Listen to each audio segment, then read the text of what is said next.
अस्सलाम वालेकुम स्टूडेंट्स। पिछले लेक्चर में हम लोगों ने कन्वर्जेंट पढ़ा था कि कन्वर्जेंस कब होती है। अब हम उसकी कुछ एग्जांपल्स डिस्कस करेंगे। एग्जांपल नंबर 1 है 1/n इज़ इक्वल्स टू 0। ये हमने प्रूव करना है, ठीक है। अब हमारे पास x ऑफ n की वैल्यू है। हम लोग अब मैं बताती हूँ कि आपने चीज़ें देखनी कैसे हैं। हमने लास्ट में ना उसके इक्वेशन में जब कन्वर्जेंस पढ़ा था तो उसमें हम लोगों ने एक वैल्यू पढ़ी थी, limit x of n equals to x था, यहाँ पे दिया गया, ठीक है।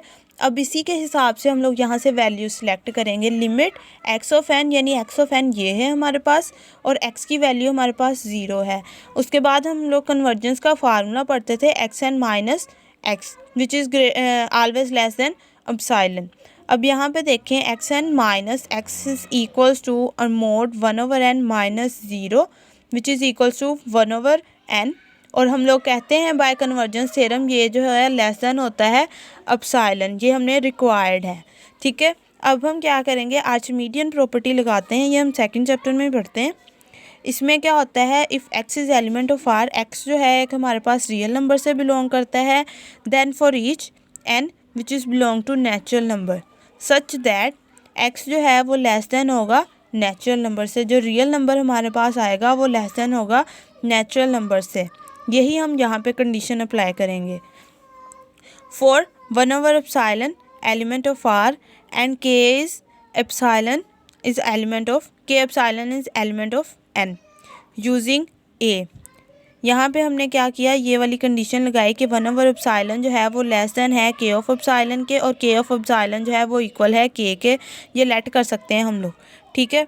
यहाँ से हमें पता लगा कि 1/एप्सिलॉन जो है 1/एप्सिलॉन, ये हमने कंडीशन पढ़ी थी कि k ऑफ एप्सिलॉन जो है उसके बारे में कंडीशन पढ़ी थी। अब यहाँ पे हम लोग लेट करेंगे कि ये जो 1/एप्सिलॉन जो है वो एलिमेंट है रियल नंबर से बिलोंग कर रहा है और जो k है वो हमारे पास एप्सिलॉन बिलोंग कर रहा है रियल नंबर से और जो k ऑफ एप्सिलॉन है वो बिलोंग कर रहा है नेचुरल नंबर से।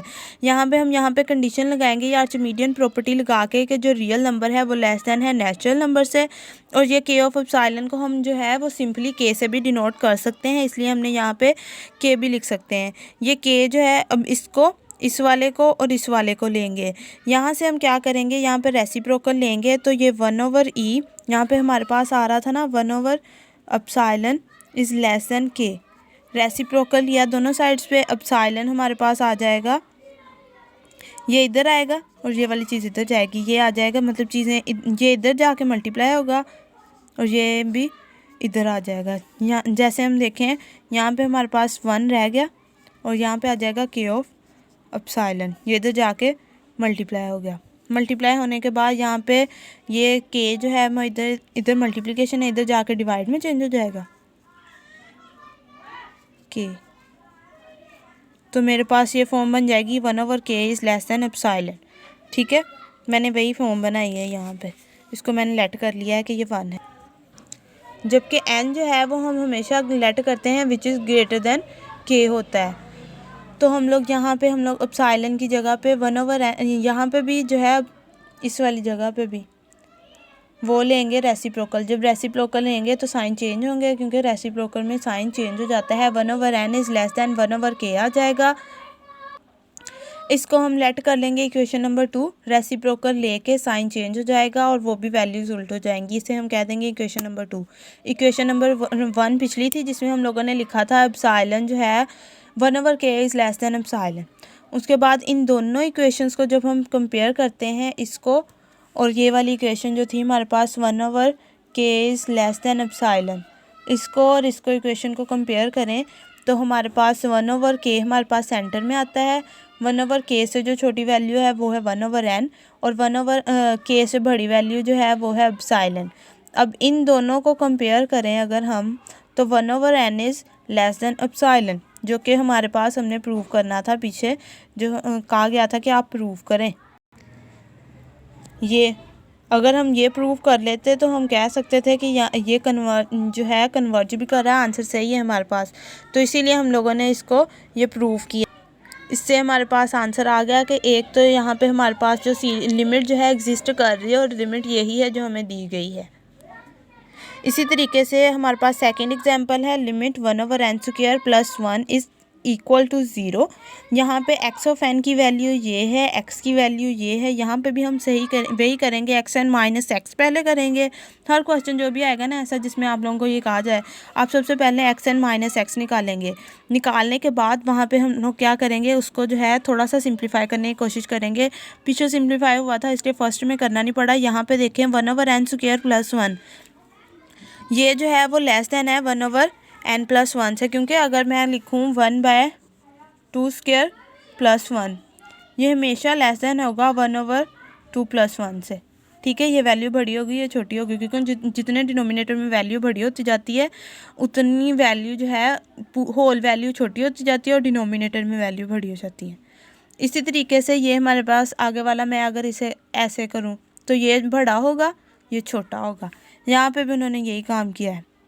n² + 1 is less than n + 1, n + 1 is also less than n, और ये हम लोगों ने 1/n is greater than less than epsilon prove करना है, जैसे कि हमने पीछे क्वेश्चन में किया। आपने यहाँ तक क्वेश्चन सेम वे करना है, यहाँ तक, और उसके बाद आर्चिमीडियन प्रॉपर्टी लगानी है कि x जो है वो रियल नंबर से बिलोंग कर रहा है और हमारे पास एक नंबर है जो कि बिलोंग कर रहा है नेचुरल नंबर से, तो हम लोग उसमें उसको प्रॉपर्टी लगाएंगे, ये दो वैल्यूज़ बनाएंगे और उनके ज़रिए से इसे प्रूव कर देंगे।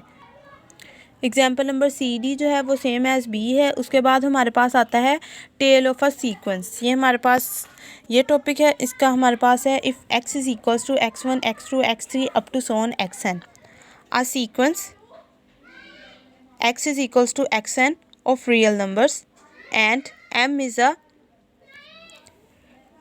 is given natural number, then m tail of x is the sequence is x of m such as x m plus n is element of n।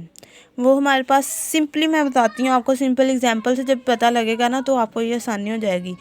Simple जो है टेल ऑफ अ सीक्वेंस जो है वो हम इसे कहते हैं कि अगर हमारे पास कोई सीक्वेंस दिया गया है 2 4 6 8 10 अप टू 7 2n, अगर वो कहे कि 3 tail of a sequence x निकालें, इसका मतलब है फर्स्ट 3 वैल्यूज़ को निकाल के बाकी सीक्वेंस, फर्स्ट 3 वैल्यूज़ को हम लोगों ने नहीं लिखना है, उसकी बाकी वैल्यूज़ को लिख लेना है, तो ये x3 यानी 3 टेल ऑफ अ सीक्वेंस हो जाएगा। इसी तरीके से अगर वो कहे x4 निकालेंगे तो 4 टेल ऑफ अ सीक्वेंस निकालना है, पहली 4 वैल्यूज़ को निकालना है, आगे वाली वैल्यूज़ निकल लेनी है, तो वो हमारे पास हो जाएगा 4 टेल ऑफ अ सीक्वेंस। यहाँ पे भी वो यही कह रहा है कि हमारे पास कोई भी सीक्वेंस है, अगर हम उसका टेल ऑफ अ सीक्वेंस निकालना चाह रहे हैं तो इसका मतलब है m tails of a x निकालनी है, तो इसका मतलब है m लिमिट्स को जो है उसमें से हम लोगों ने बाय निकाल लेना है, और जो बाकी m लिमिट्स के अलावा जो भी वैल्यूज़ आएंगी वो हमारे पास क्या होंगी, जो given tail of a sequence कहलाएगी। ठीक है, m tail of a sequence. चलें ठीक है, आज के लिए इतना ही। इसके आगे जो सिलेबस में आपके पास थ्योरम है वो बुक में है, लेकिन वो इंक्लूड नहीं है बुक में, तो आपने बस ये टेल ऑफ अ सीक्वेंस करना है। इसके नेक्स्ट के टॉपिक हम अगले लेक्चर में डिस्कस करेंगे। आप इसे देखें, कोई क्वेश्चन हो तो आप मुझसे पूछ सकते हैं।